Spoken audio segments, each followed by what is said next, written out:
Well, across communities here, people were already angry at the new IRA for this killing, but they were incensed yesterday when this statement went out because it said in the course of attacking the enemy, Lyra McKee was tragically killed while standing beside enemy forces. They offered their sincere apologies, but people aren't accepting that as a valid apology and attacking the language used, calling the police force here the enemy. I've been in Derry for the past day. It definitely has a sombre mood about it, and here's what some of those who knew Lyra McKee had to say about the situation. Londonderry saw some of the bloodiest days of the decades-long Irish Troubles. It's a city still divided by sectarian geography, a largely Catholic Republican side and a Protestant Unionist side of the river. But since the Good Friday peace agreement, figurative and literal bridges have been built to try to bring the two communities together.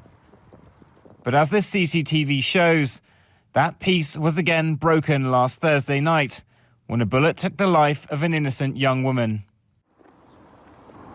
Lyra McKee was a 29-year-old journalist on the rise. She was here on this street in Londonderry doing her job last week, covering protests to do with the anniversary of the Easter Rising.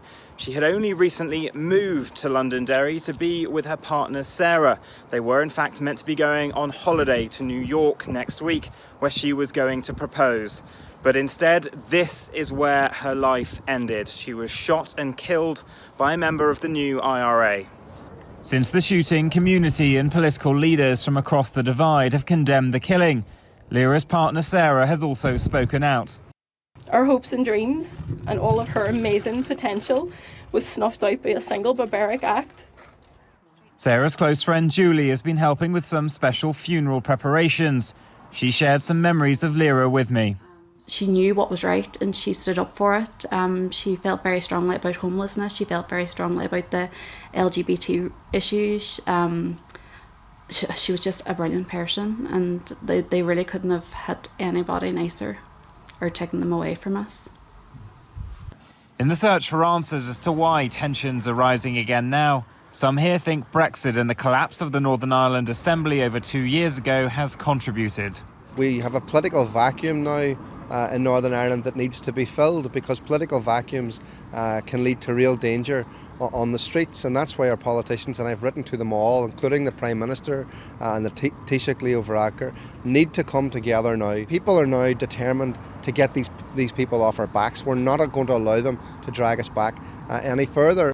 But others, like journalist Eamon McCann, who knew Lyra, think the failures of politicians to provide the bright economic future promised are the cause. You do that. You look all over this area, you'll see murals on the walls sort of gunmen and so on. And quite literally, youngsters are invited to look up to these images, of gunmen, glorious heroes from the past.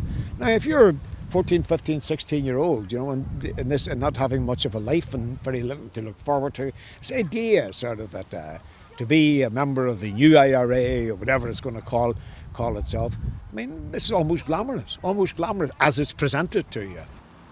For now, though, many here are trying to make sure that Lyra's name and what she stood for aren't soon forgotten.